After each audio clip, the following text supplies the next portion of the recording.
Tonight on 8.5-bit, count them, 2 time loop games. 2? 2. We go on a map and we have sex with a sword.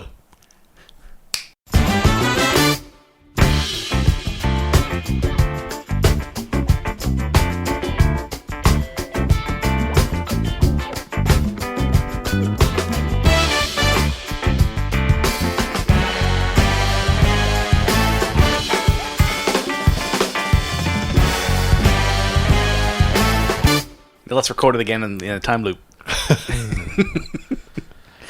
Welcome, friends of all designs, to stumbled in my words there. Episode 296 of 8.5-bit. I'm your host Paul, and joining me tonight are my good friends James, hello, and Sam. Hi. And the games spoken about in tonight's intro were, of course, The Forgotten City and 12 Minutes, along with Axiom Verge 2 and Boyfriend Dungeon. I put 4 games. 4 games. Oh, You're making up for those times you couldn't think of 3 games. Yeah, getting greedy. 3 things. Yes. So I shared yesterday. I had an interesting thing that is going on in my mind. You never know what other people's minds are like. They tend to be very different. Yeah, and I don't always appreciate how. So, Yeah. this is like, I legit don't know. I'm sort of surveying around people at the moment. Like, do you just have stuff that's always happening in your head that you just repeated for decades? Probably, yeah. Yeah, to some kind of. Yeah, like I'm not really repeating things like. So, the first one that started this off was, of course, years ago, my then girlfriend, my wife, got very, very drunk and ordered a faraway wrap from McDonald's. It was at the time with Shrek. It had green pesto on it. I'm like, what is a faraway? I was like, you mean like it was a long way away? Like No, you were long distance It wrap. was called a faraway wrap. Okay, all right. And in my head, I sing. So it was a Shrek wrap. You know the song Psycho Killer? Yes. Far away. I've been doing that, let's say 50 times a day for a decade. I don't think I get. I'm not quite at that insanity, but there are things. How many times a day do you remember Cylon and Garfunkel? Never. No. Once now. Raspberry, and time. So, yeah, these are the things that I will. Now that people have said that they don't quite do that many things as many times, I also have just been writing some of them down because they're mostly pretty innocuous. I did have pop into my head last week Yeah. for approximately 2 days the Thomas the Tank Engine song. It's a good song. Yeah, get those earworms It just in. showed up one day. Yeah. I'm like, why am I was whistling. I'm like, why? What is that tune? Why is that in my head? On weird brain stuff. Yeah. The other day I was trying to, and I think I've mentioned it to you before. It's a condition I'm not entirely sure really exists, which is Empathy. Empathy. And antiphasia, I think. And I'm curious to know. So I'll describe what it is. So there's this very popular YouTube video talking about this particular condition, and it has like, I don't have any million views, and it's led to a whole bunch of people saying, "I've got that." Oh yeah, that sounds like me. That's me. Yeah. And there's a reputable science talking about it because it may actually exist, but it's very easy to diagnose yourself with this particular thing. I mean, that's what the internet's good for. Yeah. So this condition is you have no mind's eye. Yes, I have heard of this. Yes. Now I know what it is. Yes. So I probably butchered the name, but the basic idea of it is that when you close your eyes, you see blackness. You don't physically see things. You don't have a visual imagination. Yes. Yeah. Now, when I close my eyes, I see blackness. Yes. And I don't see things that appear in front of my vision. And so I ask people, when you close your eyes, do you physically manifest Here's things? where I find this thing very interesting, because I do not see things when I close my eyes, but I do get memories of visuals, which is basically the same thing as seeing something. That. Like if I close my eyes and go, I want to vision Ronald McDonald on a surfboard. Yeah, the image of Ronald McDonald, I can close my eyes as if and it was go, a memory, pops into your that's head. probably a good way to frame it. I can bridge it as which a is kind of the same thing as seeing Couldn't things. draw it from a memory. I can't draw anything from anything, so. But like so I'm watching this video and like people are talking about and using but it's still black. But it's still like I have blackness in front of me, and so yeah, like I'm not sure. I've heard it. Someone described it to me as if you do have it, it's more you don't imagine things. You get like a narration. So it's like you imagine like someone describing it. Yeah, you don't like. The memory isn't the thing itself. It's the description of the Yeah, thing. yeah. Like I would describe myself as a very visual person. I have lots of visual art in my background and everything. But if you told me to sit and imagine something, I imagine the concepts of it and not. Yeah. I actually think if someone that can like fully visualize something in their mind's eye, like detailed, I think that's probably the rarer thing. Probably, yeah. Yeah, that seems like someone that's getting to that savant level or something where they're like, oh yes, I saw a city for half a second and now I will redraw it down to every single window. Yeah, see, the problem I've got is I don't have the draw part. And I really wish I did. You remember the city quite well. I can I can see it perfectly in my head. Or not see, but you know. You're like, I know where all of Paul's amiibos are in the room. Yeah, well, no, I don't know. Beautiful mind. I don't have photographic memory. There's King. I got myself that Zelda amiibo. It's You have the rarest amiibo in Look at existence. you, rich man. Yeah. Mr. Richie Rich. Yeah, I think I looked up the prices on Amazon, and it is more expensive than the base game by Yeah, a it is. considerable amount now. Oh yeah, but they should make more of them. Yes, yes, That's, they should. And maybe actually have that feature as just part They of do the feel game. like an essential part of owning the game. See, I found the features not being very important to the game You don't have to because travel that much. I stopped playing it because there's lots of other good games and it's fine. But even though I think it's a good port and better than the original, meh. There's other games that have really captured my attention way more than that. Okay, so other than our psychology and amiibos, which is dangerously close to talking about video games, Let's not go there yet. anything else going on? We had more lockdowns and stuff. Lockdowns. That's like a half-ass reason why the show's late, but the real answer is just life. Life, yeah. Well, I mean, I've been battling landlords for the last 2 months, 3 months you have now. my eternal sympathies. And a landlord which I thought was a nice guy turns out to just be not. Surprise! You'd even fooled me, James. You were like, "Oh, the landlord's nice, but yeah. it's the agent that's messing us around." No. So yeah, we've actually kind of almost reached an agreement, and we have now at least received like a written thing of like finally after 3 months of us reiterating terms. Like, here are the terms we've been saying for the last 3 months. And we'll probably sign it. But I also don't mind letting him wait. Yeah. Like, if he's going to make you wait, I'm kind of all right, because I'm pretty sure he's stressing. And I'm kind of all right with this for now, because the amount of stress this man has caused our household is significant. So this is one of the reasons, no show either, because I've just been dealing with finding houses and then finding a house and then dealing with landlords that are jerking you around. Yeah, which is never a fun thing to have in combination. No. Not really. No, but almost done. And I'm moving to a new house next week. Nice. A very nice fancy house. Yeah. Nice and private. Paul could have a nice fancy house, but he bought an amiibo. That's an investment. Did you open it?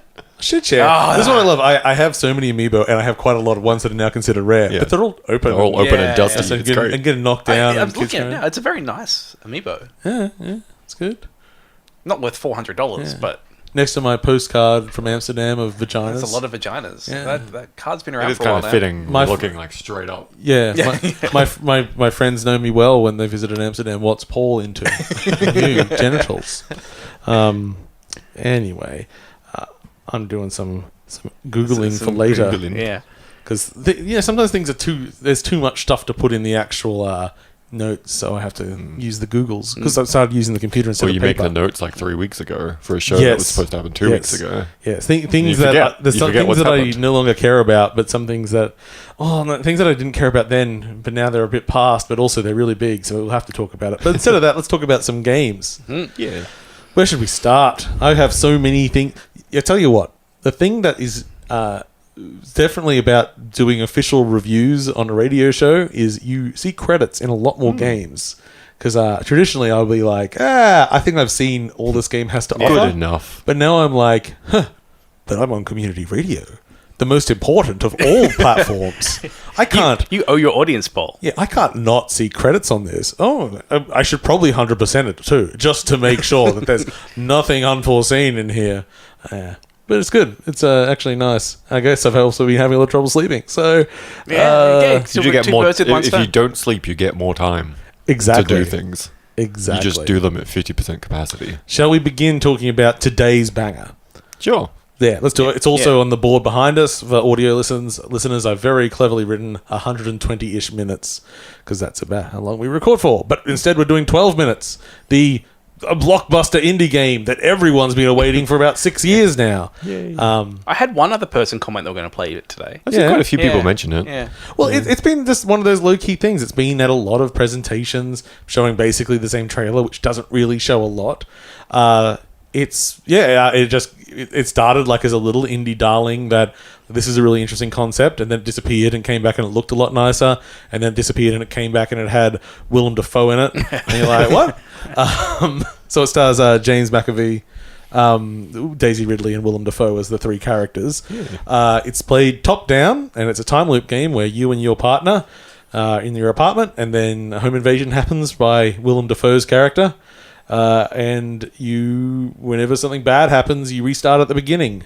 But your character is aware of the time loop, which I wasn't sure if it was going to be that or not. Because I've literally, this game's been in my top, like my most anticipated games for probably about 5 years now.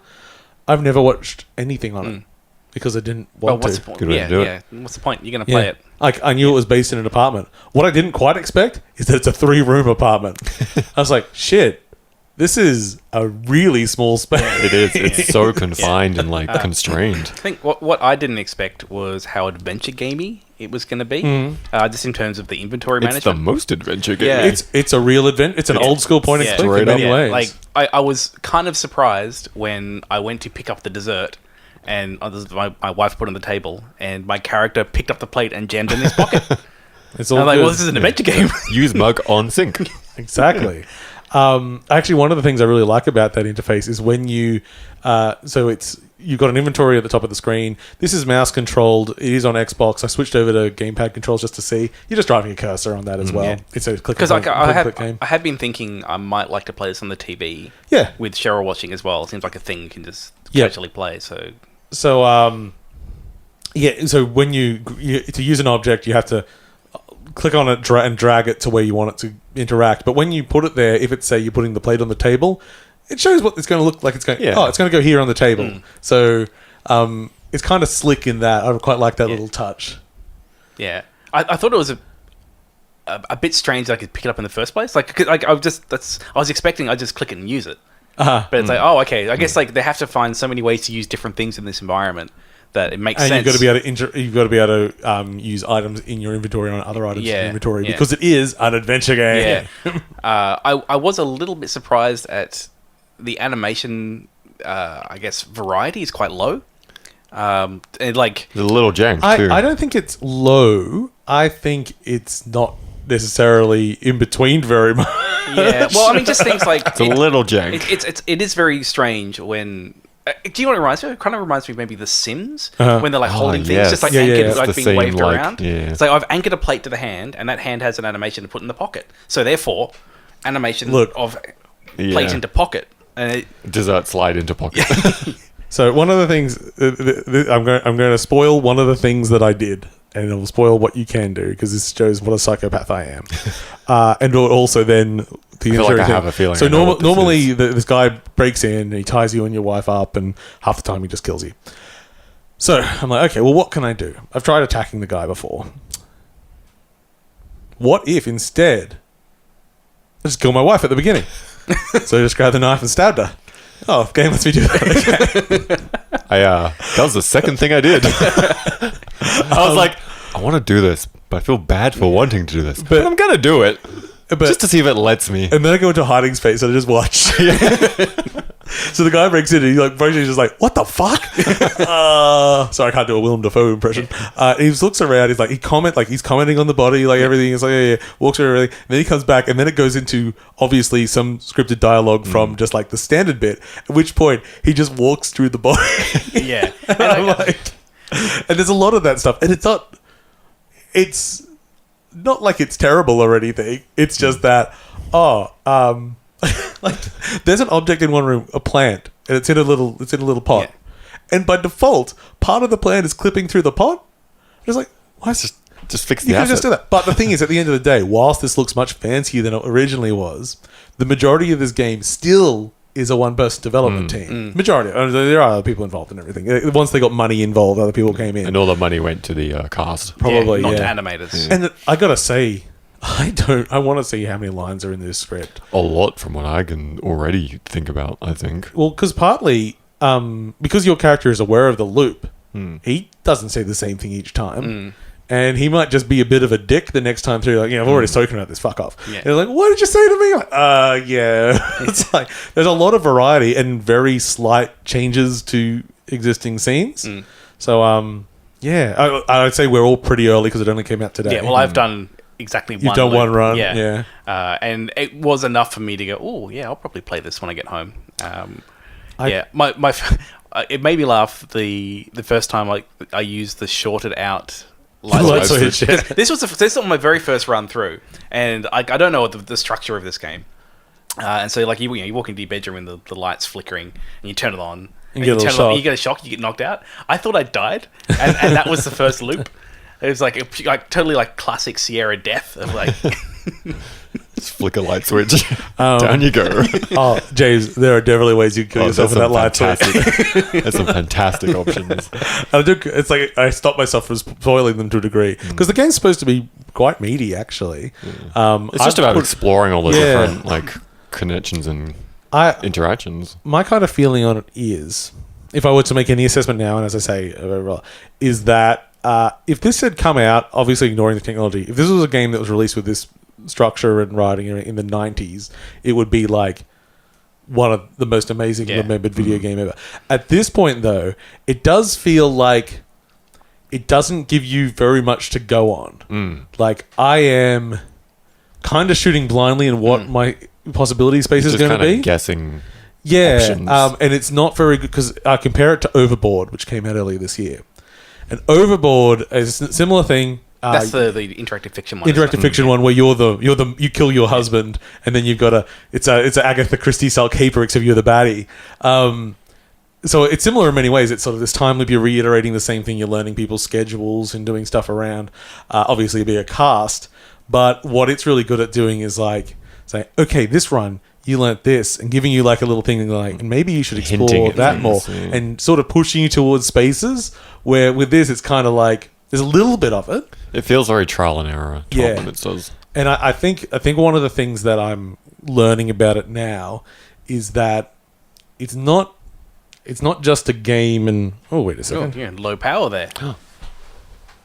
That's Paul's just plugging it in. Helps if I turn the power on, which is good because it's also powering the audio recorder. Oh, yeah. Oh boy, that could have gone terribly. So, but it's things like you should find out this piece of information from this character, and whilst the option is there to ask them, you might actually have to socially engineer more of an appropriate circumstance to have that conversation. So it's not just I'll go up and exhaust the dialogue tree. It's like no, I'm going to set the mood and then exhaust the dialogue tree. I think that was what was hanging me up a little bit at first because I was just treating it a little bit more mechanical, I guess. But yeah, I certainly am thinking about it a lot, and I keep going, I wonder if I could. What if I do this? Probably yes. What I'm liking about but my time at the moment for gaming is so limited. The idea of something where I can sit down and go 8 minutes and I actually will get something done. Like it'll be something of like me learning a little bit. And then you can think about what you've done until you play it again. And so you got 5 minutes until the baddie, as we'll call him, arrives. But if you don't actually have anything to do before he arrives, you can just hide in the closet or sleep on the bed. I do like that because I was like, what happens if I hide in the closet? And then it's nice that it does the little time skip ahead. Yeah, because there's a lot. Or you could go knock yourself out on the. Yeah, that works too. There's a lot of reiteration in the game, but and let's just skip through a lot. Let's just skip through the text, even if it's the first time you're hearing some text. If it's just text that isn't really, if it's just sort of casual filler that's not really got anything you care about, you can just click through, and it seems pretty good about that. But you are sort of stuck at the beginning, like wife's going to be in the bathroom for about 30 seconds, so you can't interact with her until 30 seconds is up. It's not quite long enough to worth going to bed and waiting. It is long enough to grab a knife, though. Oh, do a few things. Let's okay. But yeah, I think we'll probably. I mean, I'm going to not force my way through. I want to play it, but I didn't read any reviews, but I got so excited when I saw the reviews dropped and the range was like 10 out of 10s to 4 out of 10s. It's perfect. It's perfect. Yes. And I can see what, if you're reiterating, you don't really have anything to go on, it's probably quite frustrating game to a degree, especially especially if you're playing it on a deadline. And I reckon yeah. I think that with reviewers, sometimes you're not necessarily playing games like a normal person. Like, I can see this being a game that would be probably good to play, do a couple of runs at night and with the partner. It's kind of, it's a shame that it's not a mobile game. Like, because... it would work fine. Yeah, like as a toilet game of just sitting there and playing for 10 minutes, it's pretty good. And it's already got like decent touch controls you can throw over the top of that thing. And I love the top-down point of view. It makes it feel like a game, but it doesn't make it feel like an interactive movie. It feels pretty interactive. It feels way more responsive than a normal adventure game does. But I also love, like, whilst there's all this money poured into it, it's like, we didn't do faces. So every time you see a face, it's like obscured through something. It's all blurred out, and it's fine. I don't care. We've got really good voices. The voice work is great. I really want to find more ways to interact with certain characters and get things happening, because the moment I don't think I've ever made it past 7 minutes. I'm curious to see if there is any opening up to some degree, like in terms of locations or like. I would doubt it. Oh yeah. Okay. I mean, maybe you can eventually like get out a window or something, but I think kind of the point is you're not allowed to leave the apartment, so it is those 3 rooms. I don't know how you can stretch that into a multi-hour experience, but I guess that's kind of what's interesting. I guess I've already put a couple of hours into it, and I feel like I'm just scratching at it at this point, because I don't know where it's currently sitting at, but prior things were like it was a 16-hour long game or something. I'm like, how? Yeah. How is that this much? Yeah. 3 rooms. Yeah. It's like if someone said to me it was a 6-hour long game, I'm like, very respectable for this scale. Ooh. But it'll be interesting to see how it actually pans out. Yeah, but and of course on Game Pass. It's on Game Pass. So there's no reason not to play it. Continues to be a crazy good. It's actually making me want a Series X more. Like eventually, when I think I can get more console time, maybe it'll be easy to get a Series X. Maybe. Yeah, I don't. I kind of feel the same. I'm like, if I'm out on the TV a bit more, which I actually have been, because this old table has actually become my wife's desk during the week, so I've got to do a transformation. I've got like monitors down behind me now. So TV's not occupied out there all the time. Like, maybe you get out there, and PS5's got some good games on it, but Game Pass. Game Pass for pretty much everything that isn't a PS5 exclusive. So I have been using just my good old Xbox One. Yeah. Like, I mean, for something like 12 minutes, it's fine. Like, oh yeah, it would be. Yeah. And I mean, I've got my Steam Link, so I can go and eventually my Steam Deck. Yeah. They don't have to buy anything on the Switch anymore. That's for sure. See you later, Switch. Okay. Should we talk about another game, or should we go to the news? I'll let Sam choose. Don't make me choose things. Just flip the coin. News. Let's do some news. Top a ballot. That's an interesting choice, Sam. Yeah, thank you. Okay, first up, we're going to go some I've just gone down one branch of our 12 minutes. Ooh. Oh no, I've been stabbed. Oh god, it is like it's my expectations were like high interest, but pretty moderate in actual expectations. Like but now that I'm playing it, it really is just like worming into my brain. Like, but I could, but maybe. Like I just started trying to use the puddings on everything. You can flush things down that toilet, oh god, now I'm on a tangent again. Anyway, okay, let's talk some news. PAX Australia has been. They use the word postponed, but the word it's cancelled. The word they want is cancelled. Well, technically, the word they're going to be using is digitalized. I think. Yes, now it's changed to a digital event again. Which it's not like I've been taking part of the other PAXs as their digital. Just from a media point of view, it's nice to get a little. I mean, but PAX isn't really a news event anyway. No, so, it's a social thing. It's good to see a few like indie people posting, and sometimes there's like Parsec demos and everything. But it does. It's not quite what it is on the digital thing, and we won't be doing any digital stuff either because I'll be recovering from surgery during then, so I won't even be partaking with digital. But yes, they said postponed, which did give some people the impression that they might try to get another one in before next year. Yeah, it's like no, it's been postponed to when we would have PAX normally. Yeah. But I guess like they must have been gearing up for this. I imagine. I bet. Yeah, ready to flip the switch. If they had definitely. Like, it would be mad not to be doing... Like, they have to do all the planning to a degree. Yeah. but they have to do it all with the caveat of like, what is our escape plan? This doesn't, because I reckon if we hadn't had this New South Wales outbreak, It'd probably be probably fine. would have Probably gone would have ahead. happened. Yeah. Oh, that's not a good. That break is not good. They're going for the record. It's only so long until it gets here. We're on borrowed time.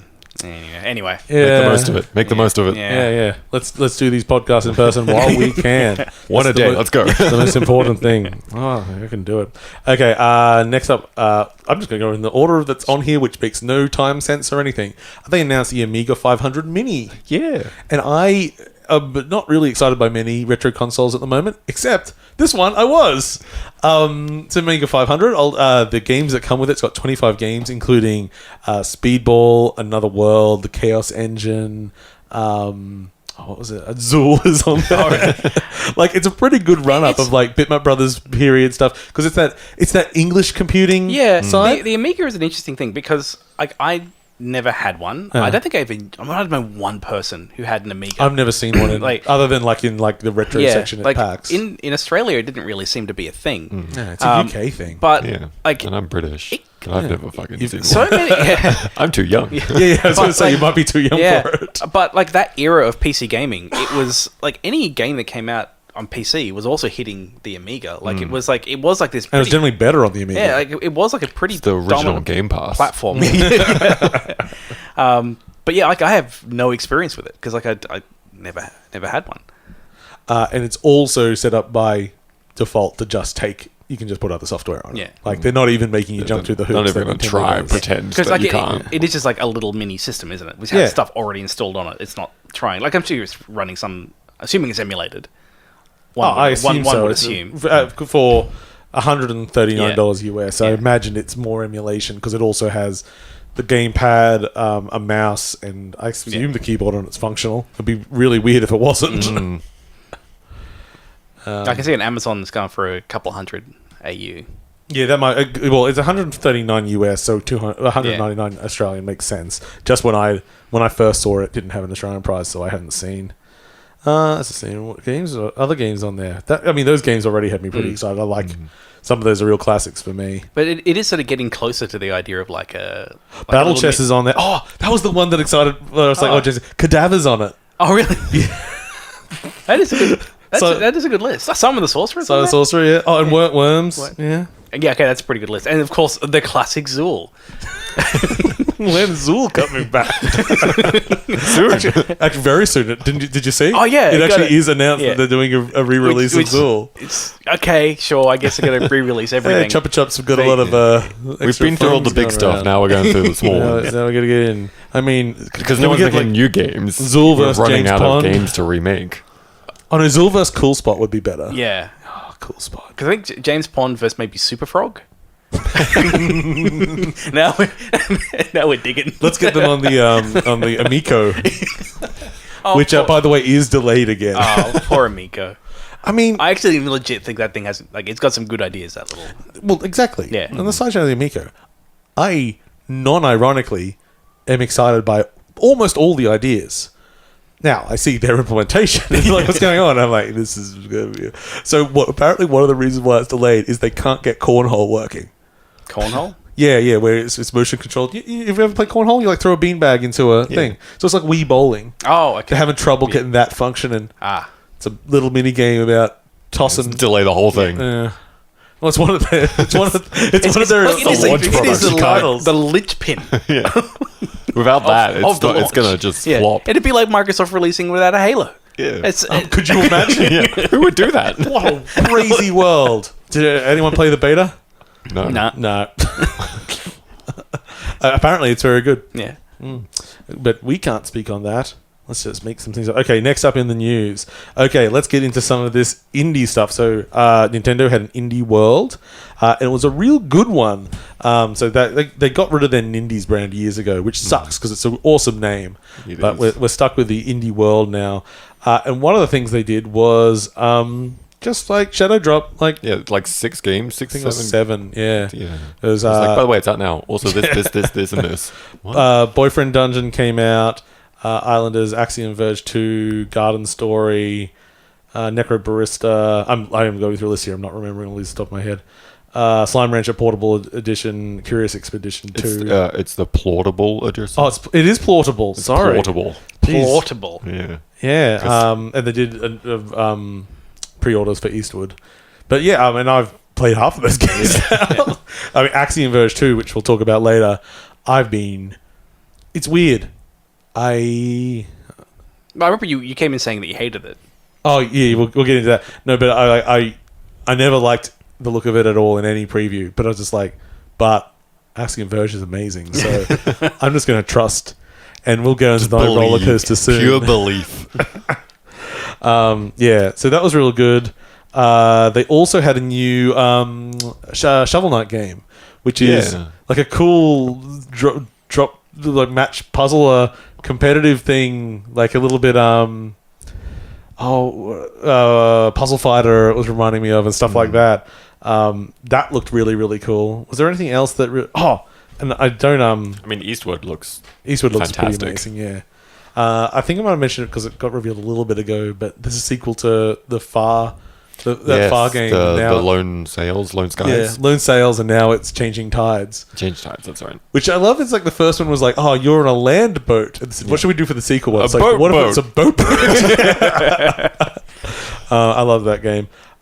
They showed some more Bomb Rush Cyberpunk, which is that Jet Set Radio spiritual successor. Was there any of the original team in that?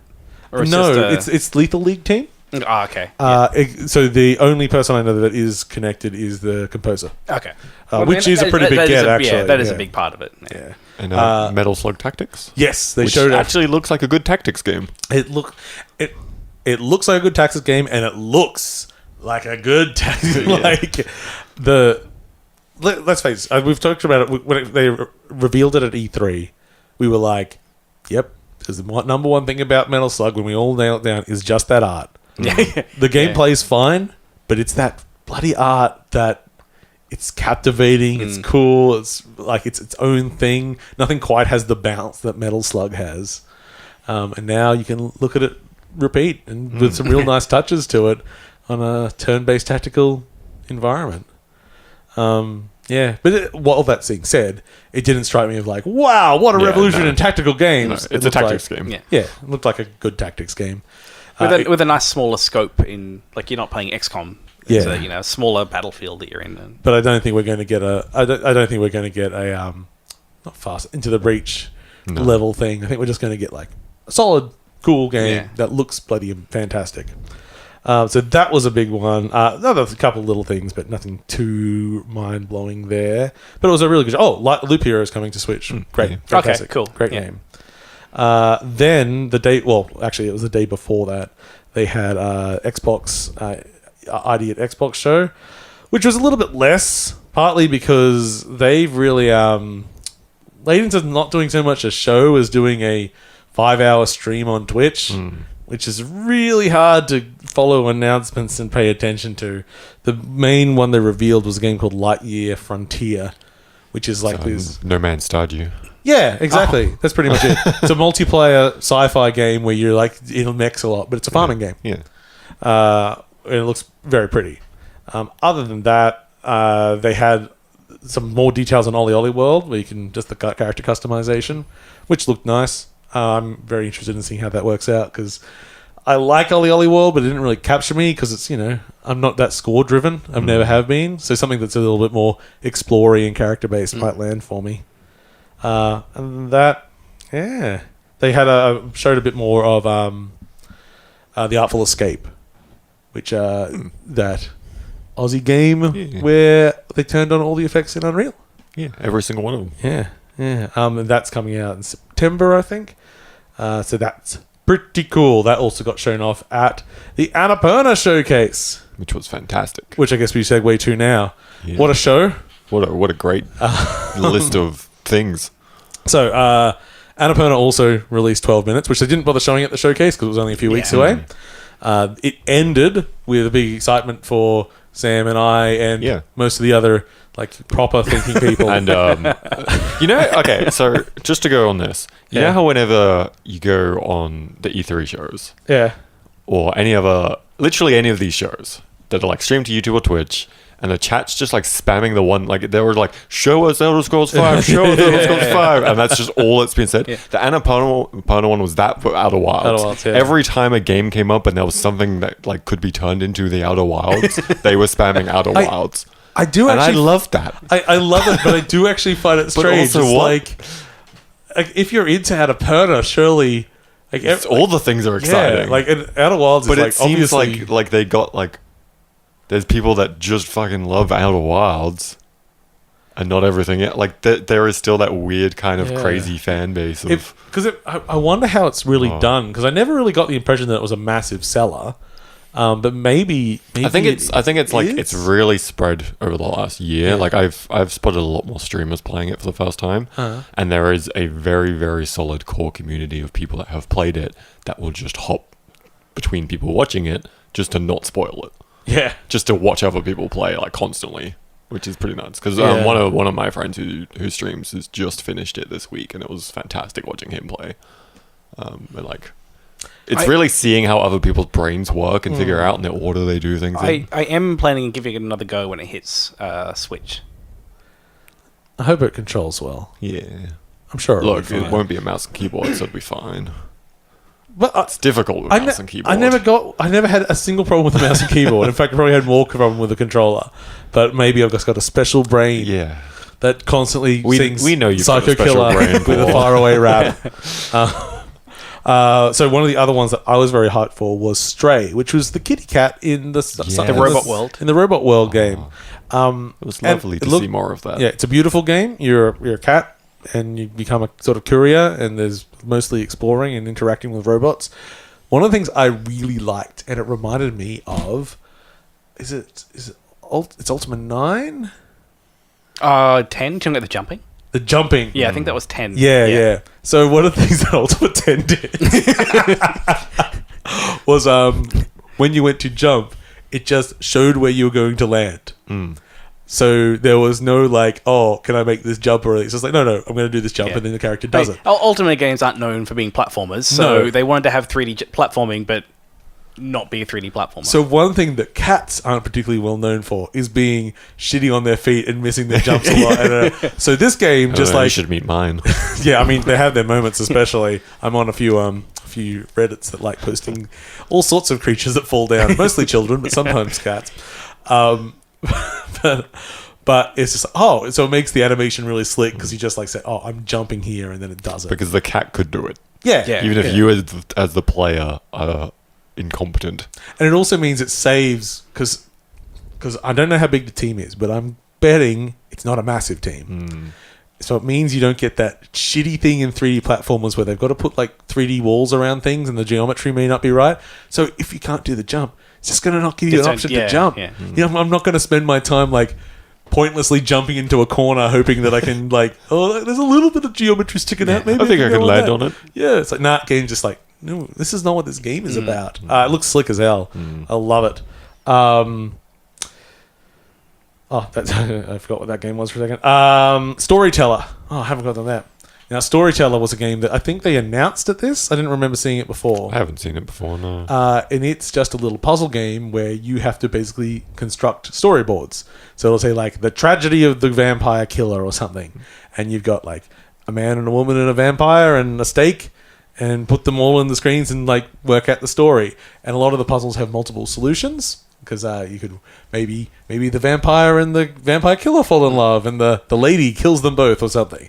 So you could do anything around like that. There is a demo, and it's just a lovely little puzzle game. It looks. I didn't nice. realize there was a demo for it. Yeah, they dropped it on the same day. It's just on Steam. I don't know if it's anything else, but I think the game's coming to Switch and PC, but really should come to mobile too, because it would work absolutely fine. And you know, if I say something should come to mobile, It probably should. it probably should, because I hate mobile. The playable demos on Steam. I'm not sure about other platforms, but that's cool.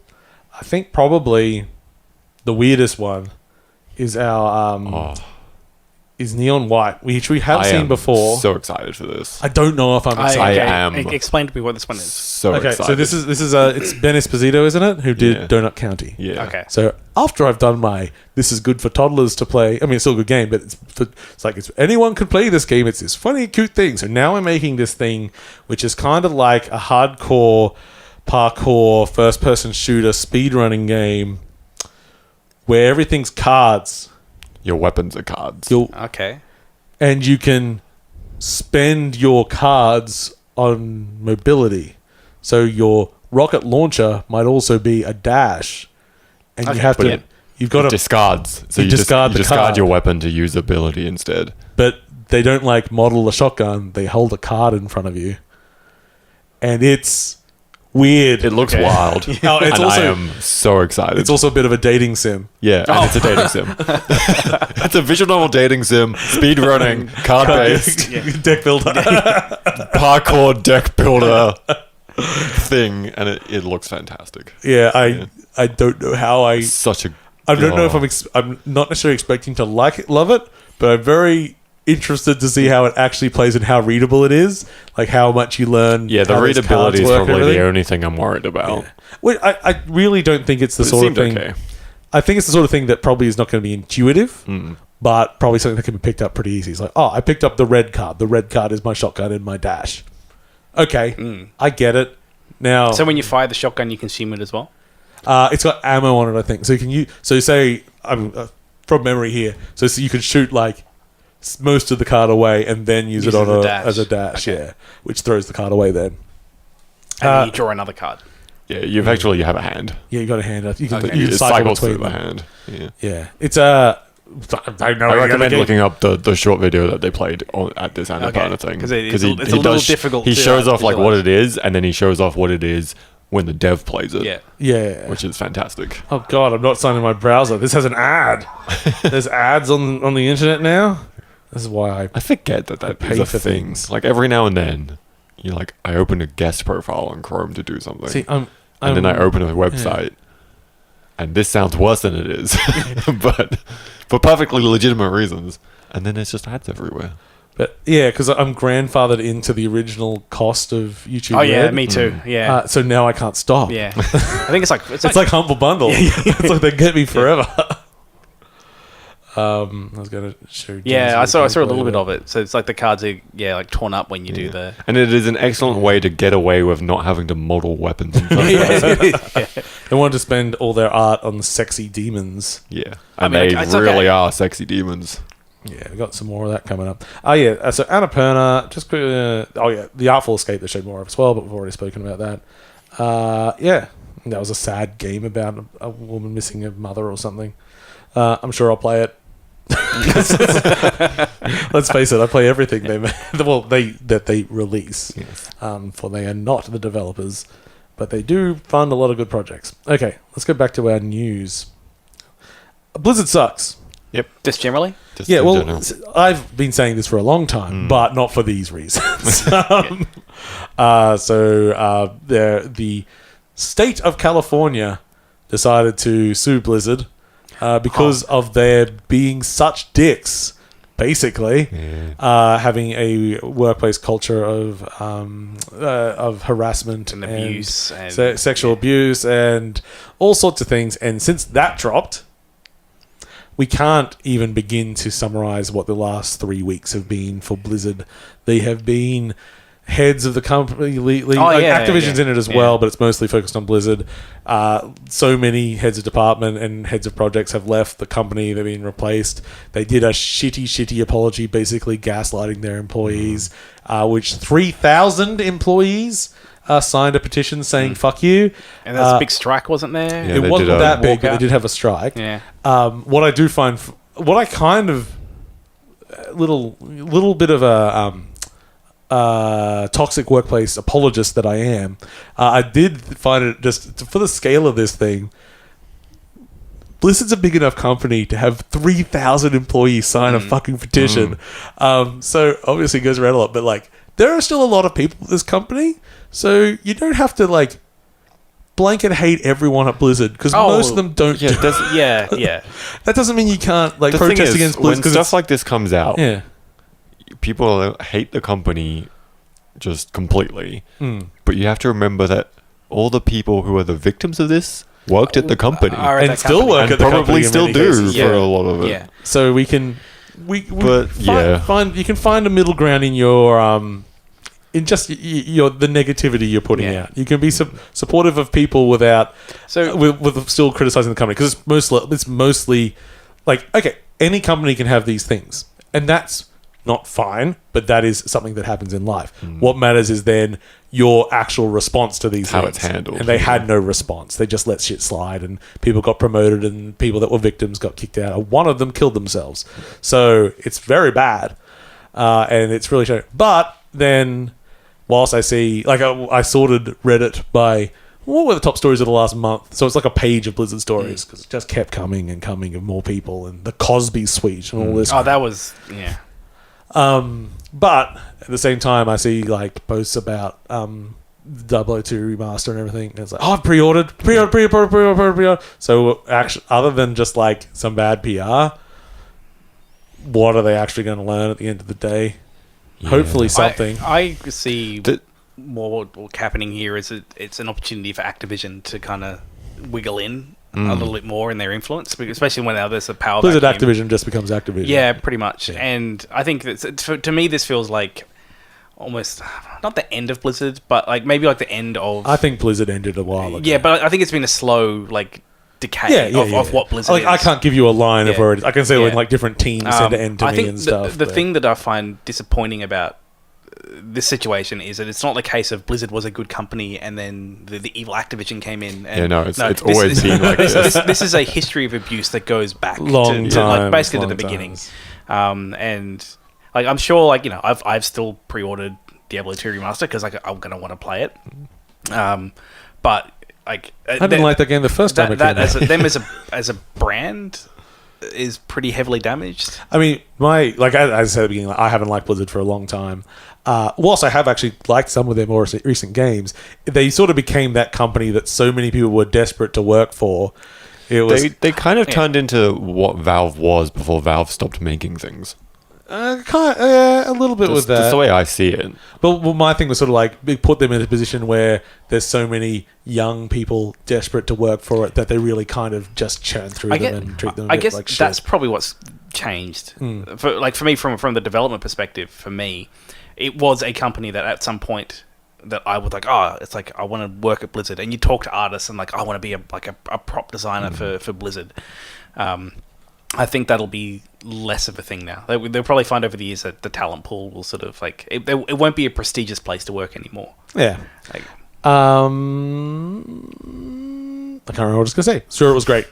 Let's all just applaud me. Yay! I mean, I played a little bit of Diablo 2 remaster. Yeah. Unfortunately, they didn't have the Australian servers up, Oh, no. so the latency was crap. So I couldn't really get a good feel for what it's gonna. Did they have them up for Well, this if open you beta weekend? if you just load up Diablo 2, you could just I think because jump on the Australian servers. you could because it's the same game. No, they only turned on they were doing a stress test. Yeah. So they only let people into like the. No, but you wanted to know what it felt like. It feels like Diablo 2. Oh yeah, well yeah. Well, what I was looking for is like because I know it is the same game running underneath. But I wanted to see what have they done to put the layer of paint on, like what have they done with the animations and how they blend them and to like make it feel more responsive. And, yeah. But what they did do, I think we covered this before, is that now, like, if you've got a knife, each knife is individually molded instead of just having a default knife that all knives look like when your player's holding it. And obviously, the models are everything's much higher detail. Yeah. Looks I nicer. mean, it's a very good looking game. Like it looks very nice.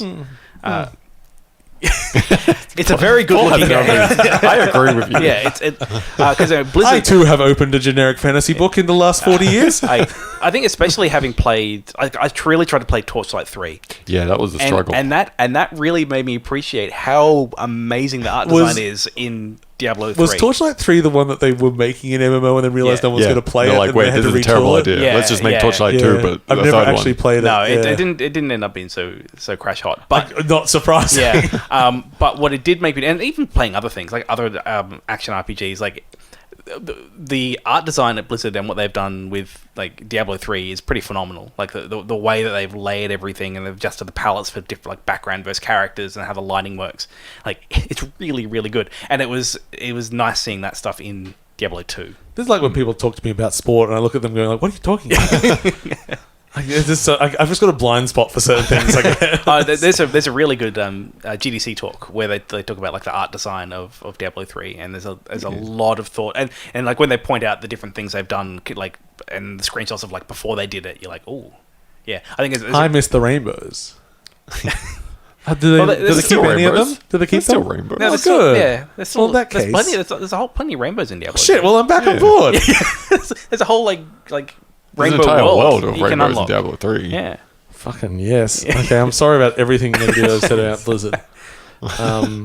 Yeah, I mean, it's going to sell absolutely fine. Yeah. And I'll be interested to see what the long tail of it is, because one of the things they did is they took away the ability for people to actually connect by TCP/IP. And you have to go through their servers now, which means the modding community, which is kind of the thing that's still alive from Diablo 2, can't. Well, they can still do all their mods and everything, but they can only do them single player, basically.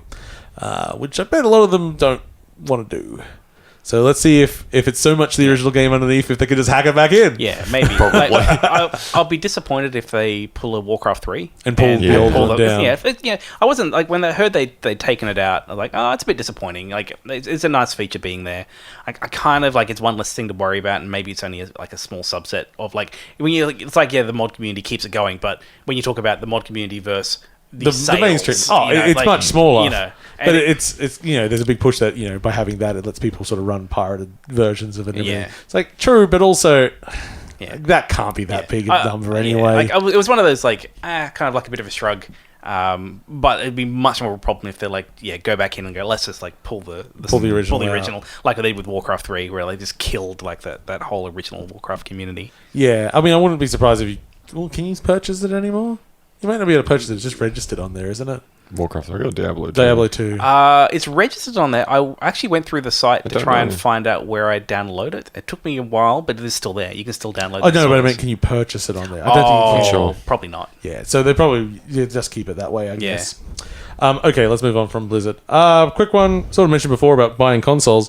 PS5s, they are getting more in stock, but also they've sold 10 million of the things so far. Yeah, it's not like they're rare. Yeah, I find it so strange when we sort of have this bit of rhetoric around like some of the things that have gone. I think we might have mentioned this before.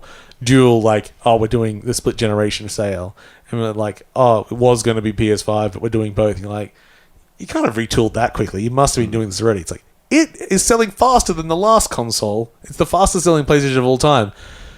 So you can't have been expecting more than that because it's already exceeding the sales. So can we stop pretending that these things weren't always dual generation?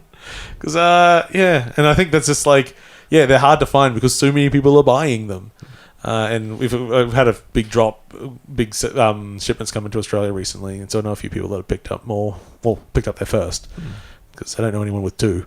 That'd be weird. Insane. It'd be very weird. Yeah, you'd have to be very lazy. It's like I need one for the left side of my lounge room and one for the right side of my lounge room. Because people only have one room. No, I'm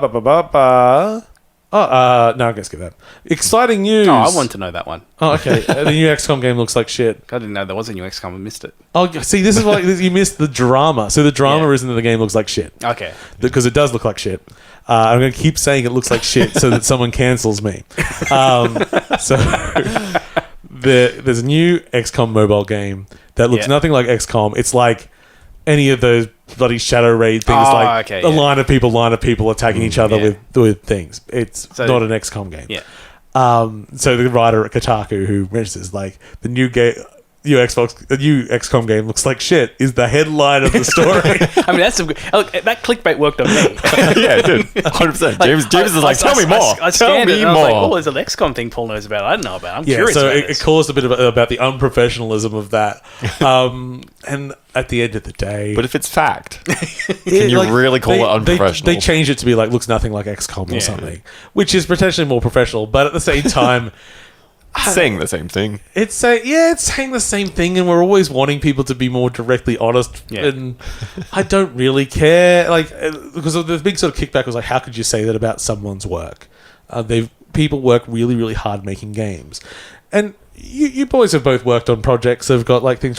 Have you ever worked on a project that you don't give a fuck about? Yes, all of them almost. Many of them. Yeah, Many of them. Like I can't speak for everyone on Most this of my team. code that is in production servers is shit. And especially if you're working in mobile games, I will guarantee the majority of people on that team, no one likes that. they're fine with it. Like, They probably saw the original headline and went, "Yeah, yeah, That's just how it is. and that's because like you're still trying your best to make a game that's good for the audience. That Kotaku guy, not the audience. no, exactly." I saw this is just me talking shit randomly, but some mobile game sites sort of publicly disparaging. It's like all these media organizations. They keep reporting these games as new when they've been out on mobiles for years. They just ignore it. Why do they keep ignoring it? It's like, because they're not the audience. Like, we find this all the time with like Apple Arcade releases. Literally the same game come out 6 months earlier.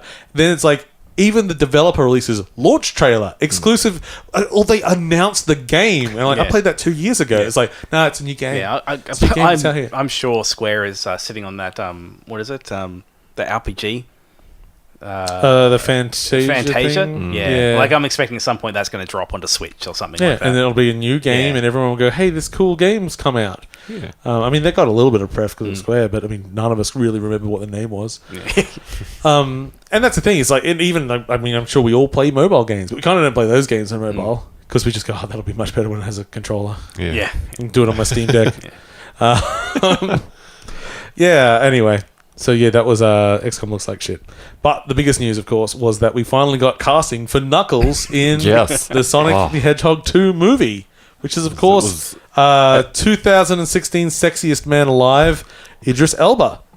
Hell yes. And he's still pretty sexy. Watch Suicide Squad. Is that good? Still pretty sexy. I haven't watched it yet. It's a good movie. He's It's a a good very movie. lovely man. I am amazed at when I see like mainstream posts about it and the amount of people like, first one was so much better. Is this a bot? Who are you? Nobody likes the first movie. But I think it's because some people don't like things to get too weird. Yeah. So the fact that the first one was like a boring, grey wasn't movie. weird. It was just bad. Like the only weird thing really was a lady dancing. Yeah. It's like, I'm doing a spell. That's my favorite magic bit. works. Yeah, and what was his name with the ropes? Zip tie or something. He was good. That's not his name, but it should be. Anyway, yes. So yeah, that's coming out next year. So they must have just hit the ground running after the success of the first one. Because I was like, oh, that's like 2-3 Now years that they've old. nailed down what to actually make characters look like, it'll be easy. I mean, but I mean, they probably had started the previs on all the effects beforehand. Yeah, that's true. That's the one thing that's being pointed. Is Jim Carrey still Yeah, Robotnik? yeah. Cool. Okay, he was a good Robotnik. He was. Yeah, I mean, I eventually got around to watching it. It was fine. Perfectly acceptable. I wasn't It's blown fine. away. It was fine. I enjoyed it. But it was one of the things that's been recently being pointed out by a lot of people about Marvel films that they do all the effect. They start the effect work before they even start the scripts, which is why there's just this weird. I think I've said it a lot of times where I go like, "Oh yeah, like I was enjoying it," and then they started some action, and I literally walked away. That was really noticeable in Ragnarok, in Thor Ragnarok, where like I was having a good time watching the Ragnarok movie, and then for half an hour it would be all right. Now I'm a Marvel movie.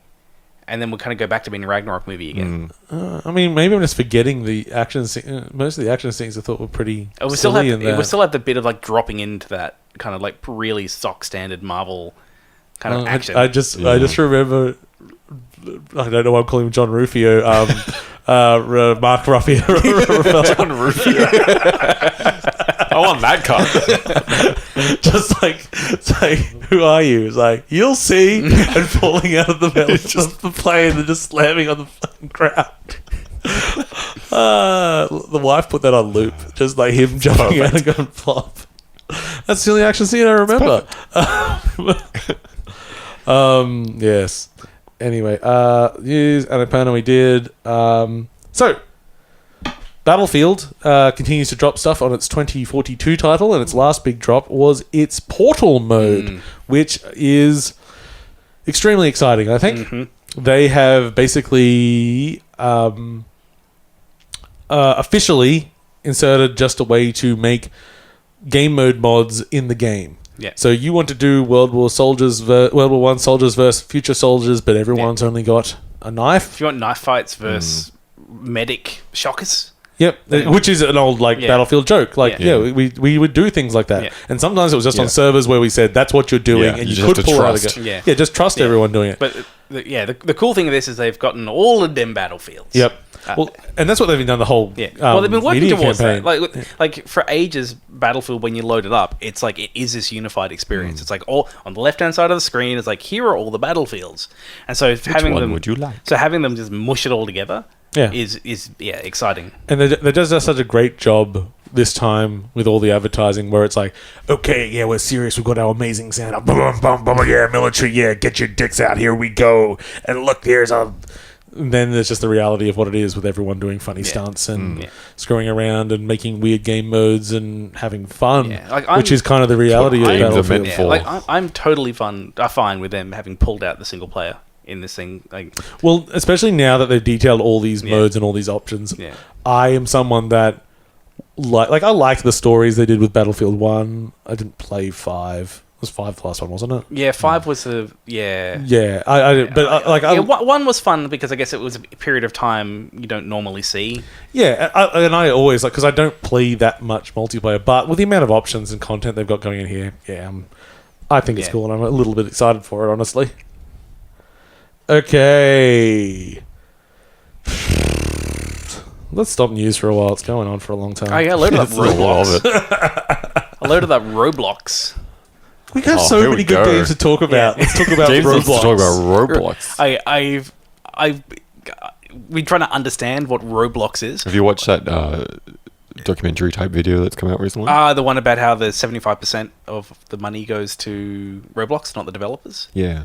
That's anyone in development. This is not new. Yeah. I guess it's just interesting to. I was actually kind of because I noticed I had a couple of people today point out, and you mentioned it when I mentioned I was looking at Roblox about you're getting exploited too. Because this isn't. Yeah, but I always thought the whole thing was funny. I was never like, oh, this is terrible. I'm like, of course. Yeah, this is how it works. This is the business model. So ignoring the Roblox games because the Roblox games are just Roblox doesn't make games. No, experiences. Sorry, they call them experiences. My insight has been into the development community, and this is where I actually think that there is some. I think the professional development community. Yeah, they went in, they looked at the percentage, laughed, and just sort of moved on. But there are because of that, the bulk of people in this, or the developers, are probably the average age is 14. I was watching through a tutorial video today, working through it, and this video was from 4 years ago, and this kid sounds like 13, 14. Surprisingly good video. This kid, while clearly a young developer. And I was sort of looking through, you can see a bug there. It's little things here and there. It's you're going to be a good dev. You're doing a good job. I watched through the video and then clicked one of his most recent ones and immediately heard his broken voice. It's oh, Jesus. It was kind of same person? taken back. But it is an interesting little bubble of there's game developers and none of the professionals touch it. And so it's this little ecosystem that's forming and that... Which has no... It's where you get fun titles like this. Yeah. Cart ride into Nicki Minaj. You shouldn't have helped him. This was going to be another good view into James not paying attention to anything in pop culture. Well, I have no idea who Nicki Minaj is. Of course you do. I mean, I know, and I'm 100. A friend of mine wrote an article about the glorious mess that is Roblox and the value of it, and it has cart ride into Nicki Minaj as its like poster image. Oh, it is a fascinating platform. So like I've done enough of it now that I kind of understand what it offers a little bit from a development perspective. And basically, it's this thing that you can jump into, which has all of the netcode at the back like sorted out. And so what is traditionally quite complex, they've simplified a lot, like just being able to make multiplayer things. The quality bar you need to hit is super low because they don't give a shit. It can be a mismatch of any sort of quality of anything. And so what you get out of it are these really bizarre, weird experiences that are mostly built around 10-year-olds playing pretend. So or having power fantasies. So it's You know what I compare it to? It is a modern, more complicated version of Gary's mod. Yeah. Yep. Kind of, but with like a distribution With an built actual into it. distribution. I think yeah. the difference, Which I guess it does because it has Steam Workshop, but it's not in the game. I think the difference is that this is accessible enough and lo-fi enough that young kids can use it as a tool for play a lot more than Gary's mod. Obviously, you didn't put enough balloons on things. Like it is like a digital playground. Like I've never really understood what it is, but having some exposure to it now, I get that like it is something pretty unique and special. What does suck is that cut, because while I was saying before, like professional developers look at it and go, why would you make anything for a 75% cut? These kids, it's the complete opposite. Yeah, like they're like. There's YouTube videos on how to make money from Roblox because, like, you know, they're maybe that 25% is if they're getting $100 a month or something like that from the which they're just keeping the Roblox account, keeping the Roblox to spend it on Robux. Like it made me feel exploitive when I saw that there is a very passionate and actually quite talented community in there that are just not aware. Yeah, I don't know how bad I think the cut is, because it's sort of like Roblox has created not just the tools but the platform, the distribution is part of it, and the game you're playing is making the tools, so it's like it is exploited, but it's also like everything you're doing is about them, and it's not like you're just distributing a game through them. So I guess like it does kind of blur the line between engine and mod. Yeah. Because like when you jump into it, you will have a character that you can walk around. You'll have like a lobby system set up. People can just join. They're hosting all the servers. There's all these free assets that you can just go pull down. Like they're offering a lot. It's not like here's Unity or something. Yes. Like there is a thing now. You can extend this thing out significantly. Like there's a lot of room there to mod it, but they are offering a lot. What surprised me was that they monetized the development very heavily. Like as a developer, if you want to upload an asset, you have to pay Robux to upload it. So what sort of amount of money are we talking about? So for uploading a song, I think I looked it up, like maybe like $3-4 to have it hosted. Like it's not 10 cents. No. I don't know for things like models and stuff like that. Like it's a bit of a heavier asset. Yeah, because I was thinking about like the overhead, not like the technology overhead's nothing. We forget about that, like hosting songs, whatever. But it's like, well, what if someone's uploading copyright stuff and having checks in that? But still, that seems expensive. But what I thought was interesting is that there is so much creativity and so much of that community is engaging with making stuff that it's a viable revenue stream for them to monetize the people doing that as well as the people playing. Yeah. It's like that says like how much like, and that's what I think is different than something like maybe Gary's mod, where like there is a clearly very engaged like community here that's making stuff. Yeah. I mean the cost stuff I'll get a bit because I'm basically doing stuff because I might be getting some work from hire for doing Roblox Like stuff, some 12-year-olds, which I'm pretty excited about. Like it's we need someone to make us a minecart into John Farnham, because I always like working in new spaces, so like it's pretty cool, like kind of exploring this stuff. But I'm curious to see what the costs are of like, we want to upload a model, because that's not what it's about. Like it's about someone makes a model, they pay to upload it, and then other people pay Roblox to get it. Yeah. And that's sort of like the interaction they're looking for. And they get to double dip on their assets. That's why they were $44 billion. Yeah. It is. I'd like a bit of that And ruler. And that's why I bought some Roblox stock. All of that was just so that James could justify to us why he my bought some Roblox. Robux. He actually, and he gets double stock if he spooks it on the Yeah. podcast. It's a pyramid Okay. scheme. I mean, it's going to drag us in. It says a lot about the type of investor I am that I knew none of this before. You bought Before I in, bought the Roblox and then you stock. did the deep dive. And I looked into it. I'm like, oh, actually. Like, I might have actually made a good investment. Okay, I'm going to put an end to this Roblox discussion. Let's do a quick touch in with Sam. Yeah. So Sam, last episode, back in the before time, Yeah, in the before time. I spoke about a game called Death's Door. You did. Which I have now 100%ed. Yes. And you have now played much more I because have you haven't now- played then. You're going to be disappointed with me on this. I have now 98%. Because there's one collectible I missed, and it's one I can't go back to get. No, impossible. There'll be a way. You'll find a way. No, you can't. What is it reported I've as a bug? progressed the game. I've emailed their support about it. Have you had anything back? I haven't heard back. Let me know about it after But the show. We'll talk about There it. was a collectible because I'm like, I must have missed it. So I looked up where it was after searching everywhere. I was like, but I've been to where that was. And I went to where that was. I'm like, oh, but the game changed this place. You can change the game back. Not. The thing that changed. I don't know if we're talking about the same thing, Okay, we'll see. but I couldn't find a way to, so I just left it at 98% and cried a little. Okay, well, But I've completed the game. once you're 100% it, you get another ending, and to say nothing about the content of it, that's not like it's not like a game that has like the true ending at 100%. It's just It's some a little additional extra thing? It's like a little fun thing. Okay. Yeah, it's not like you're missing out on a huge I will go and look thing it up that'll on be like, YouTube. oh my god, everyone's alive and they're having a party for me.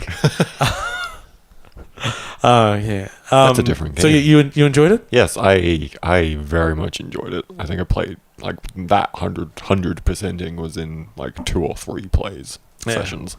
It pretty much had me for a few I days. don't think a game has actually hooked me as much as Death's Door has since I played Outer Wilds. To be honest, What did you find the difficulty like? just right. That's right. Yeah. Like most of the bosses was a couple of attempts, like at minimum. It wasn't so easy that I just bled through it. There were a few things that were a bit more challenging that I really enjoyed kind of progressing through. But yeah, it was very, very fine-tuned, I think. Yeah, it's a really, really tight game. I went back. Did I mention in the last that I went back and played Titan Souls? Yes, yeah. Yeah. Which is Didn't very, very difficult. Didn't beat the first boss. I've done the first boss in Titan Souls. I can't do any of the others. I'm like, why is it so hard? It's Why am I so hard. But it's also because it's not that tight. Mm. It's good, but it's like the role is not exactly what you in Death Door. They've solved all those things. It's good. Anyway, we don't need to go back on that. Let's talk about Axiom Verge 2, which we mentioned earlier. So Axiom Verge, if you do not know, is a sort of NES-style themed Metroidvania, which I'm just going to call a Metroid-like because the Vania bit adds nothing. So it's big. Just briefly on the first one. Yeah. If I enjoy The Messenger, am I likely to enjoy Axiom Verge? Entirely unrelated. Okay. Very little of your enjoyment of The Messenger would have anything to do with those games. Okay. And well, so the first one full of like really interesting abilities and guns that really like sort of broke the formula, but at its core it was Super Metroid. Very traditional, regular. So with that core, it's an Axiom Verge 2. So what we're going to do is base it in the same universe, but a totally different story, totally different characters, all that. And what we're going to do is, while it's a Metroid-like, let's ignore most of it and just do our own goddamn thing. And this had really mixed results, as you mentioned earlier, James, with me posting things like, I think I hate Axiom Verge 2. The thing that really pissed me off at the beginning was the game is not interested in combat. That's fine. Except there is combat. And your initial attack is just a one-hit, like short little, you got an axe, it just hits the block right in front of you, right in front of your chest. And 90% of the enemies are knee height or lower. That means that some enemies are so low, even when crouching, you can't hit them unless they're in a part of their animation where they poke their head up a little bit. So if you want to hit them, you've got to get like to the edge of a ledge and jump up and hit them in that middle zone. And it's not hard. It's annoying. And like little flying enemies everywhere. It's like with such a oh my fucking god, I'm not dying. I'm only dying if I try to engage. So I'll just jump past everything again, and everything just gets aggroed, but just runs straight towards you. So you just run past it and you get to the next screen and they all disappear. It's fine. Eventually, spoiler, when you get another weapon, it has a swing on it. Yay. I'm like, oh, Should have started with that one. Jesus Christ. I'm supposed to be a smart person. Why did I not swing my original weapon? There's nothing about the form factor that says you can just hit directly in front of you. My God, what's going on? So, that was my initial complaint. What the game is really, really good at is dishing out new abilities. And at no point will you get a double jump. That's rare. Because it's not interested in giving you those abilities. You've done those abilities in other games. It's going to give you a little spider bot that can transfer to another dimension. It's going to give you... it's going to give you a lot of weirder abilities that you haven't run into other things. And as I played more of the game, and it opened up, and it's because it's sort of so wide, you get quite a large world map with very little direction. Most of the time, your only real indicator of where you're trying to achieve is a little dot on the map. And what's the way to get there? That's for you to work out. And going directly towards it is often wrong. Oh, God. So I kind of put it... It's a bit like Minesweeper or a Sudoku, where you look at the map... You're clearing the boxes. And you're like, okay, where haven't I been? And you're looking for the edge case. You're looking and you're wandering back and forth and you're like, this game sucks. I've been walking back and forth for fucking half an hour and I can't find anything and no one's there going like, oh, maybe you should try picking up the boomerang and throwing it at the statue. Or like there's nothing indicating what we're doing. I'm going back and forth. And then I find the chink in the armor. Ha! And suddenly, I've got twice the map open up to me. I've just picked up 5 new abilities. I've got all these upgrades coming in, and it's blown my mind 6 times with some new revelation of how the world works. While the map is big, to go by halfway through the game, you can get anywhere in this world that you know how to get to in 5 seconds. It's not interested in some things that you previously thought the game were interested in. Things you'll see the structure and you'll go like, okay, so we're going to be doing this for the rest of the game, and okay, yeah, I can see that. And then half an hour later, nah, fuck it. Don't have to worry about that anymore. We're doing something else. And it constantly is surprising me with these ideas of traversal and exploring the map, because that's what it's interested in. When I say it's not interested in combat, it's straight up, you walk into a room that's got a boss in it, just walk past the goddamn thing. It doesn't care. Most of the bosses are pretty easy if you do fight them, to the extent that I'll just say, there's at least one case where fighting a boss, there's a respawn point in the boss room, and the boss does not lose health. It's a world of tomorrow, that shit. Yeah, just okay. I suppose I could pop one of my health packs, but I could just die and keep hitting it. Who cares? And you normally just get a little bit of upgrade currency out of beating a boss. It doesn't matter. It's not engaging on that level. And that's both good and bad. This is another game that is almost entirely made by one person. And I really wish he'd hired another person. Because the things he was interested in doing and focused on and spent 6 years, I think, of development on this game is actually fucking phenomenal. And I finished this game wanting more. It's leading... I have no idea what happened to the story. Don't even ask me. But still at the end, I'm like, but what happens next? I don't even know what happened now, but I still want to see what happens next. It ties into the original. I think it's ugly. I think the art sucks. But still, there's moments where I'm like, this is awesome. So would you say you're better off playing the first one? You don't have to play either. Honestly, don't play either. Just listen to this. The first game is about being Super Metroid and guns. There is not a single fucking gun in this game. It's not interested. I guess you're done with guns. Yeah, it's been done. Done with guns. You want guns? You've done it. Go play the first one. I'm out. I'm going to do every weird game abilities. has to have absolutely brand new things from now on. So what's he do next? I don't know. Because I kind of think that the next one, because it's definitely leading into a next one, it's going to somehow more heavily integrate the 2 stories he's told so far. How? I don't know. What that game would shape like. Maybe it's co-op and you've got a co-op Metroidvania with everyone, both characters having entirely different things that can interact with. It would be the most complex thing. Because that's the thing. As this game, like, as you get more abilities, I went like, fuck, the design required to... But I can do that. There's a lot... Like, you realize the thought that's actually had to go into the world design and everything. And I think I completed it with, like, 96% of the map exposed, but only, like, 78% of the objects found. Like, oh, I'm just missing a bunch of secret rooms, aren't I? Time to go back and through. So it wasn't a smooth ride. There were points where, as I straight up posted, I think this game might suck. I'm trying to remember what had happened when I posted that.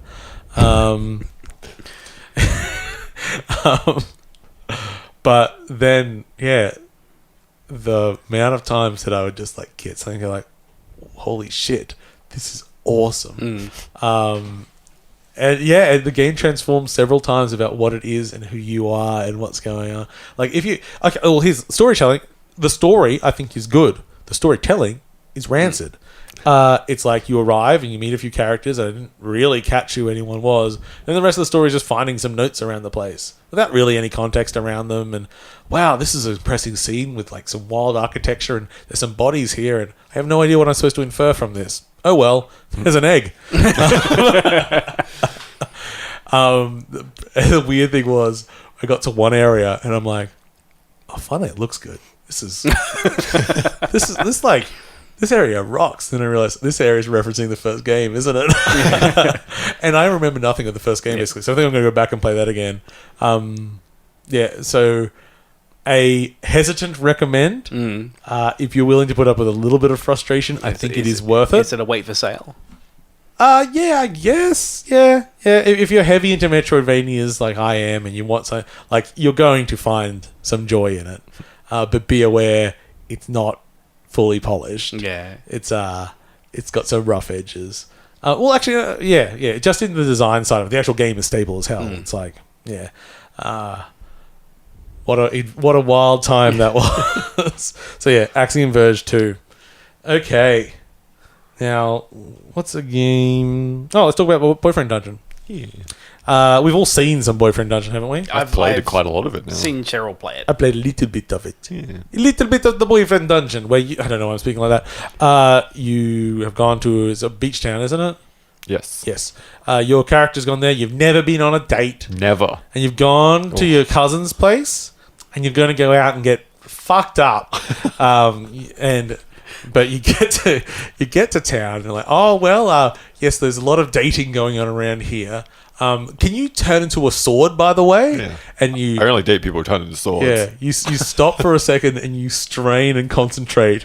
Like, I don't think I can, because some people in this world can turn into swords, and they play it. Yeah, there are two types of people in this world: the people who are swords and the wielders. Yeah, apparently. Yeah. And they play this completely straight, don't they? Yeah, it's just that's how the thing is. Works. Like that's just the way the world is in this town. Yeah. Only in this town. And some areas have become dungeons. Yeah. Or dungeons. And you get to get a sword and you go in your dungeons and you build up love with your sword and then you go on dates and you find other weapons and you date other people. I love it. I think it's fun. Love would be strong. I love it.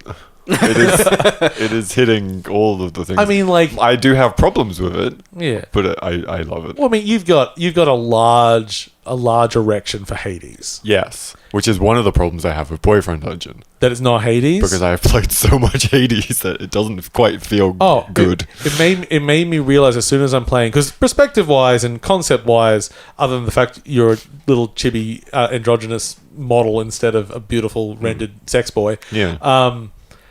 It's like you're doing the same sort of combat as Hades, except it instantly makes you realize how many tricks they make in Hades to make it feel good.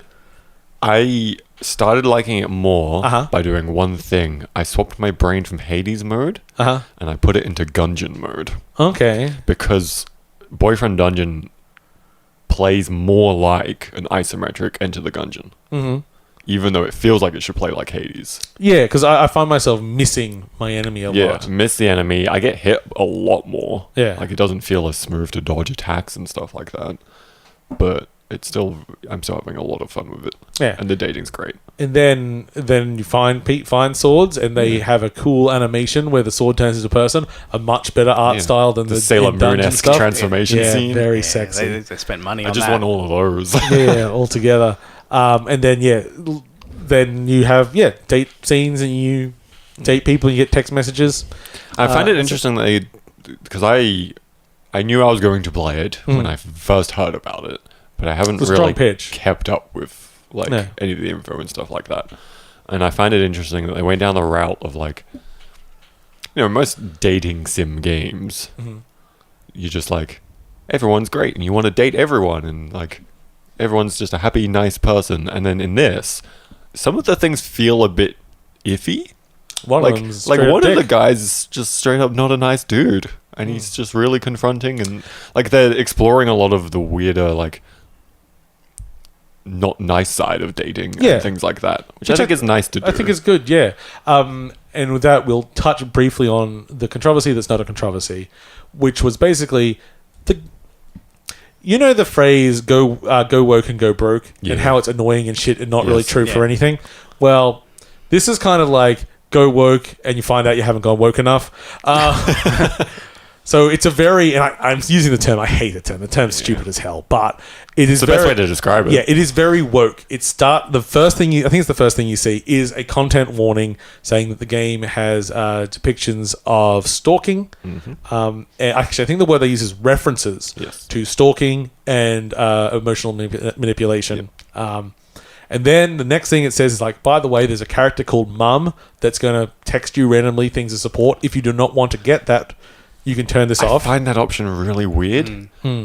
Why not just let you rename that character instead of just turning that off? Yeah. Why can't it be done? Who would you like them to be? So is that in case you title. have mum issues? Yeah, in case you have a bad relationship with your mother. Yeah. So you can turn off the supportive text from your mother in game. Yeah. So I can understand putting that in a game that is woke as fuck like this. Yeah. It's still the solution is to just let you name that character, not just turn off the option, because it's quite nice to have that in the game. Then character creation, and as I say, it's a little chibi character that's pretty much androgynous. You can just dress them however you want. You can choose what pronouns you want. All nice, aware choices. So then I was very surprised to find out that it was in trouble for being problematic. How? So James, I'm assuming you didn't pay attention to this. So the content warning where it said it had references to these things apparently wasn't considered explicit enough about what you would actually encounter in the game. So when people encounter the character we were referring to before, they found it very off-putting and thought the game had not prepared them correctly. But there was a preparation at the beginning that you spoke about. So let's deal with this as real human beings instead of just picking at things for a second. Because there's a part of me that goes this fuck. Wait, I'm a woke fuck. Really, when it comes down to it, so it's just I don't think that the content warning properly indicated what was going to be in the game, and the developers said oh yeah, we can see that, we're going to update it. That's actually the whole story. Okay. Some people just then got on bandwagons on both sides and made it blow up a little bit more. The only weird thing was there was a slight push by people to say that to be properly accessible, you've got all this disability accessibility, mental disability also counts, so you should be able to remove that content from the game. Except that game is that's the story, basically. Yeah, it's the story. The game. You can't. There is a limit to what you can do. Yeah, but that really, I think that's one of those things where it's 6 people said that, and people. Twitter is angry, and it's 3 people tweeting. I hate any story that's originated on Twitter. It's not a fucking story. The real story is some people said we don't think this is quite right, and the developer said, "Oh, we can make that better." That's it. They're pretty aware, and if you have any issues with that sort of thing, hey, now you're aware. But the thing is, it's also I've seen advocates push it a lot. Even if you do have issues with it, this is a game that explores it pretty maturely, and you actually get more power in that situation than you generally do in real life. You have sort of a win with that character. You can set them on a better path of life, which is not what you normally get to do in real life. That's for sure. No. So yeah, that was the controversy that wasn't a controversy. But then also some of those people that were angry about the bad man started harassing the voice actor of the bad man. Which is what usually tends to happen. It's like, it's just these people and that then can't... people just start being shit. Yeah. But also, again, I reckon it was like 6 dickheads. Probably. And that's why I don't engage in Twitter.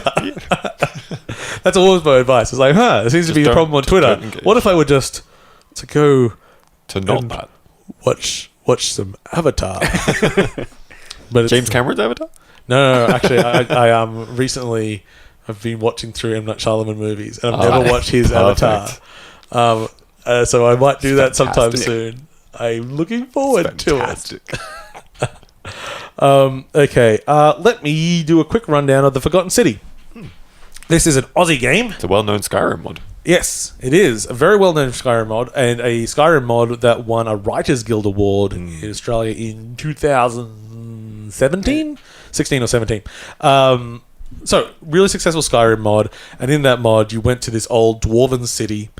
It was still based in Tamriel in Elden Ring. Tamriel's like the name of the whole... Yeah. world. But you got to remember, I know nothing. Like I can't... Skyrim is the name of where Skyrim is set. No. But it's just built in the... It's still in the world of Tamriel. Yes, So it's all Skyrimmed up the arse. And you go to this city that's basically... If everyone lives by the golden rule. The golden rule is if someone commits a sin, everyone dies. And you're there to solve what's going on. And it's a time loop game, so you can go back to the beginning. So this very successful mod, they took it and they formed a small studio, and they said, well, let's take it out of Skyrim. Oh, it's built in Unreal now, and we're going to move it to sort of an ancient Rome, ancient Greek. It's multiple reference points in that. And yeah, so your character wakes up on the side of a river, and you can choose what gender you want and a class, which I thought was weird because it's an adventure game. But it does have a few small effects, including some dialogue options. And then you venture into this ruin, and then you are sent back, because it's modern time, then you are sent back in time to this city, and you have to solve, because someone's going to break the golden rule, and you got to work it out. And the thing that happens, at least in this version, which didn't happen in the original version, is when you break the golden rule, all the statues in the city come to life and start shooting arrows, and anyone that gets hit by an arrow turns to a golden statue. I love that premise so much. It looks great. Yeah. Okay, so interesting things about this game. It's not a true time loop game in the sense of like our Outer Wilds or anything, in that if you die, you just straight up die. There's a portal. So at any time that shit goes wrong, the portal gets open, and you just leg it back. Shit. And you jump through the portal and you go back to the beginning again, which does mean you could run up to someone, stab them, steal their money, run back to the portal, come back and say, how's it going today? And I'm fine. I go like, I have your money. And they say, I also have my money. Like, hooray, everybody wins. That is not a situation that happens, but you could do a similar thing. It's very, very interesting as a game. It's a very nice world that's like big enough to explore without being, but also small enough that you can get around pretty easily. There's 20 named spoken characters in the game, all of which are very identifiable. You don't really get anyone mixed up. There's 4 endings, which I think is a bit generous. One of them's just sort of like a fuck you can do this in 30 seconds ending.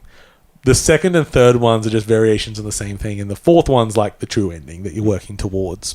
And you can sort of do them all in one playthrough. I thought the funniest thing was the second ending I got to, and without any details, I just had like speaking to this character and like, yes, I've been watching you run through my little maze. Each day just prolonging me. Let's see how many days. It's been 1 day. That's not very many. I got here pretty quick, I guess. So at one point of this game, so most of the game is really just walking around this area, talking to the characters, learning who they are, solving their little problems.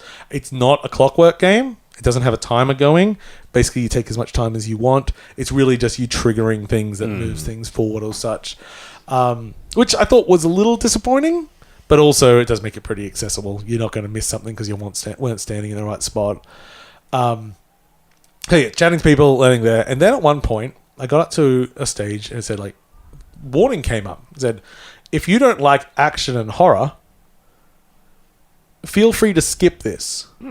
I'm like, I'm fine with that. Let me do it. And there's like action sequences in the game. Like, yeah, that's cool. And I went through it. It was, a bit fucked up, like in a good way. Like I'm like, oh, this is a very nice story beat, I thought. And after I finished it, I acquired like a change in the world where I was like looking, going like, how would you do the game without what I just did? Like I didn't really get it. It's like, but the game, like I need this, right? This is like very, very important what I've just done. And then I'm sort of like getting near the end of the game. And one of the clever things they do is, time loop game. So you get repetition. As we're getting in 12 minutes at the moment, it's like, got to pick up that mug and fill it with water every time. There's just a character at the portal, and he goes, "Hello, stranger." And I go, "Hey, you." It's like, "How do you know my name?" "Shut up." "Go do these 7 things." Oh. And he's like, "Oh, yes, stranger. Fare thee well." And he runs off and does all the things you've already worked out. Okay, that's nice. That's cool. Cool. So I'm getting near the end of the game, and I've got like all the quests are finished. I'm doing the final quest. And I found like some new things, and I found a new interaction that I'd never done before. I'm like, what's the point of this? What? And that's when I realized I'd been fucking up a little bit by using this man that goes and solves all the things I've already done. Because there isn't one way to do everything. There's lots of ways of doing things. You can, like, the fact that the game focuses on 4 endings is actually kind of a little bit of a flaw, because you kind of forget that there's other things that you could be discovering in other interactions that exist in the world, and you could be playing. Well, isn't that one of the things you like in time loop games? Is that you're doing the same thing and then finding the different interactions? Yeah, yes, and that's what I'm saying. It's not really a time loop game. It's something, but it also has more replayability than I was giving it credit for. So I kind of feel like maybe you do at the end go back and play the other characters. One of the characters you can choose is a soldier, which has a gun. There are no weapons allowed in the Forgotten City. So you got a gun. I think it's got 12 bullets in it. That's a lot of bullets. But you'll never get more, because you kill 12 people. Take the gun with you. Yeah. So a game with 12 shots. Hold on. I just realized what you mean. Yeah. There's 12 bullets for across all loops. Yeah, because that's not going to reset when you go back. You're the one that you bring the gun with you. I'm like... Ooh. Like, those are some real important choices of how to use those bullets. That's interesting. And then the ending's like, there's a lot of, because of this idea of like anyone commits a sin, everyone dies. So, it does a lot of talk about morality. It's like, okay, well, what is a sin and how do we gauge this and everything? It's very like philosophy 101 level of that. It's fine, but like at the end, there's sort of a bit of now let us see if you truly understand. I liken the conversation to a bit like, when you give like a robot a paradox. It's like, you should have paradox buffers built into you. Like, you should have thought about this a bit more. It's been a long time. So you've just been owned by a first year uni student. This is so that, and then there's just a few comments and a bit of historical stuff in there too. Because while it's a fictional city, they have filled in some actual historical concepts in there, which is fun. And if anything, it's a kicking off point for all those things. If you're into the history, or if you're into the philosophical debate, you can go and do some actual reading afterwards if you wanted. But as a game, pretty solid. Can you just play the mod? You could, but it would be nowhere near as good. Okay. This thing's pretty damn polished. Yeah. Looks way better. Good voice acting. And it's a standalone thing. Like, you have to actually level up in Skyrim to get there.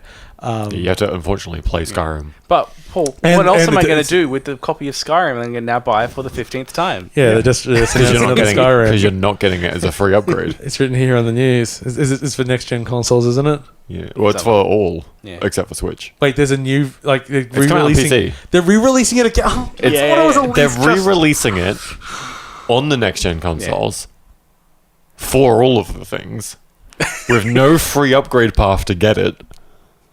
And now it has fishing. It's my own fault for not reading the story. It's literally a re-release of Skyrim. It is a new edition of Skyrim. I just thought it was. So now just for the you can have Skyrim. You can have Skyrim Special Edition, and you can have Skyrim Legendary. Is it? No, it's like Anniversary. It's not Anniversary, edition? But it's something like that. Yeah. I don't want. It's 3 versions across all the things. How many times have I bought Skyrim? I've only ever bought it once. I think feel pretty good I about have that. bought it multiple times. I think I bought it maybe... Okay, I bought it PC. I bought it Switch. I bought it VR. I think I may have bought it Xbox. Fuck, apparently I've bought it once. So I Yeah. might have bought I it... thought I didn't have bought it at all. once, but I do also have...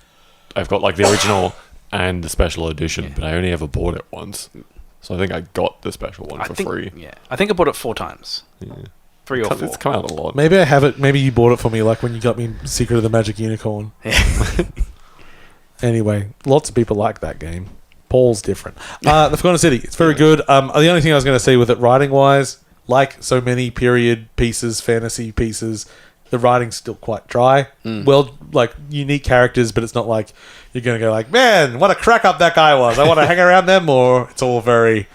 It's like, oh, strangers, yes, thank you. I'm here to... I find that so do my interesting palms. too, because like humans have always been humans. Yeah. It's actually what I hate about period pieces. But period pieces is always the same it's type of human. and it treats history is treated so much as like everything everyone says is going in a history book, Yeah, and it's just like no, like that's I really love The Great. I don't know what The Great is. The Great's Catherine the Great. Yeah, It's Dakota yeah. Fanning and what's it, Nicholas about a boy kid. Anyway, it's just like fuck you, huzzah! And off it's like, There have always been Pauls in history. Yeah. yeah. So why should there not be in our portrayal of it? Yeah, exactly. People like I love the podcast The Dollop. There's comedians doing mostly American history, but they actually do some Australian history and a few other things as well. But they kind of just point out that a lot of people in history are morons, and we can still treat them with respect, but they're also dumb as fuck sometimes. Like it's not. They're just people. Well, I Lots think of people- it's easy to to underestimate how little we've changed as a species. Yeah. Like if you go back even 10,000 years, not like there's been a massive change in how humans work in You 10,000 look at years. every time it crops up that there was graffiti and dicks drawn Yeah, all dicks over like everywhere. old ruins Yeah. and like I tend to think Mozart's fucking letters about farts. like, Maybe, maybe the most accurate historical recreation was Monty Python and the Holy Grail, where they go, "Oh, there's some lovely filth down here." Anyway, I don't know why that. But if you think if we could grab someone from Encino Man, or or if we grab someone from 2,000 years ago and bring them to modern day, there's no reason why that human wouldn't grow up to the same mental capacity as us. Like it's not like in 2,000 years of human history, there's been like some massive deviation in our capability. Can't actually speak to that. I'm interested in it because the Steal I a don't know. baby from history Yeah. and Yeah, find out. let's do it. I guess, admittedly, I am not some kind of what's the word for it? Anthropologist, scientician. But I would be very surprised if humans. You're no anthropomorphic scientist. I would be shocked if the 2,000 years of human evolution had actually had a distinct like a effect. distinct Yeah. effect on Yeah, us. yeah. Yeah, it's just the But world around they'd be us. shit at Mario Kart. That's all that matters. Okay. We've covered that. We don't need to talk about Burnout Paradise. It's still a great game. I did. I loaded that one up. I'm like, oh yeah, you're still Burnout Paradise. No, We got time. Okay. I have started playing a game that I really like, so I'm going to talk about it on this podcast. It's a game called Not for Broadcast. Oh, yeah. Is this where you're a propaganda? No. I wanted to play this.